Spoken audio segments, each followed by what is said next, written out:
ina zan je in samu abinci wajen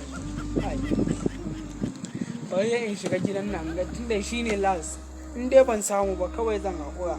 na wahala ai na yi bagan ban samu abinci ba muna cikin wani hali la ilaha illallah wani sadaka dan almajiri